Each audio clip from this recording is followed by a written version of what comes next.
അപകടം നടന്ന സ്ഥലത്തെ പഞ്ചായത്ത് വൈസ് പ്രസിഡന്റ് ശ്രീ അബ്ദുൾ റഹ്മാൻ ചേരുന്നുണ്ട്. ശ്രീ അബ്ദുൾ റഹ്മാൻ, എപ്പോഴായിരുന്നു അപകടം സംഭവിച്ചത്? ഈ ബസ്സിലുണ്ടായിരുന്ന ആളുകളുടെ വിവരങ്ങൾ മറ്റും ലഭ്യമാണോ? ഇന്ന് ഉച്ചയ്ക്ക് ശേഷം 1:30 മണിക്ക് മുത്തപ്പമ്പുഴയിൽ നിന്ന് തിരുവമ്പാടിയിലേക്ക് വരുന്ന KSRTC ബസ്സാണ് അപകടത്തിൽപ്പെട്ടത്. കാളിയാമ്പുഴ പാലത്തിൽ നിന്ന് ബസ് പുഴയിലേക്ക് മറിഞ്ഞാണ് അപകടം ഉണ്ടായിട്ടുള്ളത്. 50ഓളം യാത്രക്കാർ ബസ്സിലുണ്ടായിരുന്നു എന്നാണ് യാത്രക്കാരനായിട്ടുള്ള ഒരു വ്യക്തി പറഞ്ഞിട്ടുള്ളത്. തന്നെ അബ്ദുൾ റഹ്മാൻ, ഈ രക്ഷാപ്രവർത്തനം എങ്ങനെയാണ് പുരോഗമിക്കുന്നത്? ക്രെയിനും മറ്റും എത്തിയിട്ടുണ്ടെന്നാണ് മനസ്സിലാക്കാൻ സാധിക്കുന്നത്. തീർച്ചയായിട്ടും ഒരാള് ബസ്സിന്റെ അടിയിലുണ്ട് എന്നുള്ള സംശയം ഉണ്ടായിരുന്നു. അത് 2 ക്രെയിൻ സർവീസുകൾ വെച്ച് ബസ് പൊക്കിയതിനു ശേഷം ആള് ഇനി ബസ്സിൽ അകപ്പെട്ടിട്ടില്ല എന്ന് ഉറപ്പുവരുത്തിയിട്ടുണ്ട്. നഷ്ടമായെന്നുള്ള വാർത്ത വരുന്നുണ്ട്. ഇതിന്റെ സ്ഥിരീകരണം എങ്ങനെയാണ്? ഒരാള് മരണപ്പെട്ടിട്ടുണ്ട്. ഒരു സ്ത്രീയാണ് മരണപ്പെട്ടത്. കോടഞ്ചേരി കണ്ടപ്പഞ്ചാൽ സ്വദേശിയായിട്ടുള്ള സ്ത്രീയാണ്. പേര് വിവരങ്ങൾ കൃത്യമായിട്ട് ലഭിച്ചിട്ടില്ല. എങ്ങനെയാണ് നടന്നതെന്നാണ് മനസ്സിലാക്കുന്നത്? അപകടം ഞങ്ങൾ സംഭവ സ്ഥലത്ത് നിന്ന് മനസ്സിലാക്കാൻ സാധിച്ചത്, ഈ പാലത്തിലേക്ക് വരുന്ന ഭാഗത്ത്, മുത്തപ്പമ്പയിൽ നിന്ന് തിരുവമ്പാടിയിലേക്ക് വരുന്ന സമയത്ത് പാലത്തിലേക്ക് എൻട്രി ചെയ്യുന്ന ഭാഗത്ത് കുറച്ച് ഇറക്കം കൂടിയ ഭാഗമാണ്. അവിടെ നിന്ന് ബസ് നിയന്ത്രണം വിട്ട് ബ്രേക്ക് ചെയ്ത പാടുകൾ അവിടെ കാണാൻ സാധിക്കുന്നുണ്ട്.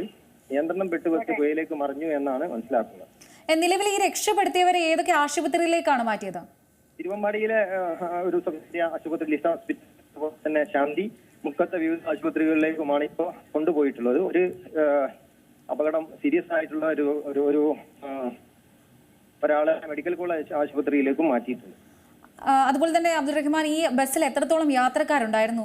50ഓളം യാത്രക്കാരാണ് ഉണ്ടായിരുന്നത്. അതായത് സീറ്റിൽ മാത്രമേ ആളുണ്ടായിരുന്നുള്ളൂ, സ്റ്റാൻഡിങ്ങിൽ ആളില്ലായിരുന്നു എന്നാണ് അറിയാൻ കഴിയുന്നത്. ഈ സ്ഥലത്ത് ഇപ്പോൾ എങ്ങനെ രക്ഷാപ്രവർത്തനം നടക്കുന്നത്? അതായത് പോലീസിന്റെ ഭാഗത്തു നിന്നുള്ള സഹകരണം എങ്ങനെയാണ്? പോലീസ്, അതുപോലെ തന്നെ മുക്കത്തു നിന്നുള്ള ഫയർ ടീം എല്ലാവരും സജീവമായിട്ട്, നാട്ടുകാരും എല്ലാവരും തന്നെ ഇവിടെ ഉണ്ട്. ഈ അപകടം നടന്ന സമയത്ത് തന്നെ അറിയാൻ സാധിച്ചിട്ടില്ല എന്നാണ് ഇവിടുത്തെ, പ്രത്യേകിച്ച് ഇവിടെ ഒരു ജനവാസ മേഖലയല്ല അപകടം നടന്ന പ്രദേശം. അതുപോലെ തന്നെ നെറ്റ്വർക്ക് ഇഷ്യൂ ഉണ്ട്. അത് കാരണം അറിയാൻ വൈകി പോയെന്നൊരു സംശയമുണ്ട്. അതുപോലെ അബ്ദുൾ റഹ്മാൻ, ഈ പാലത്തിൽ നിന്നാണ് ബസ് മറിഞ്ഞതെന്നാണ് മനസ്സിലാക്കാൻ സാധിക്കുന്നത്. അപ്പൊ ഈ പാലത്തിന് സുരക്ഷാ വേലികളും മറ്റും ഇല്ലായിരുന്നോ? ഈ പാലം നേരത്തെ തന്നെ അപകടാവസ്ഥയിലുള്ള ഒരു പാലമാണ്. ഇപ്പോ ഈ റോഡ്, ആനക്കമ്പൽ തിരുവമ്പാടി റോഡ് നിർമ്മാണ പ്രവർത്തനങ്ങൾ നടന്നുകൊണ്ടിരിക്കുകയാണ്. ഈ പാലം ഉൾപ്പെടെയുള്ള എല്ലാ പാലങ്ങളും, ഇതിലുള്ള പാലങ്ങളൊക്കെ തന്നെ പൊളിച്ച് പണിയാനുള്ള പ്രവൃത്തികളാണ് നടന്നുകൊണ്ടിരിക്കുന്നത്. വർഷക്കാലമായതുകൊണ്ടാണ് പാലത്തിന്റെ നിർമ്മാണം വൈകുന്നത്. ഈ പഞ്ചായത്തിന്റെ ഭാഗത്ത് നിന്നുള്ള ഒരു സഹകരണം എങ്ങനെയായിരുന്നു ഈ പാലത്തിന്റെ ഈ ശോചനീയാവസ്ഥയെ സംബന്ധിച്ച്? പഞ്ചായത്തും അതുപോലെ തന്നെ സ്ഥലം MLAയും ഒക്കെ കൃത്യമായിട്ട് വിവരങ്ങൾ അറിയിക്കുകയും അതിനടിസ്ഥാനത്തിലുള്ള പ്രവർത്തനങ്ങൾ നടന്നു വരികയും ചെയ്യുന്നുണ്ട്.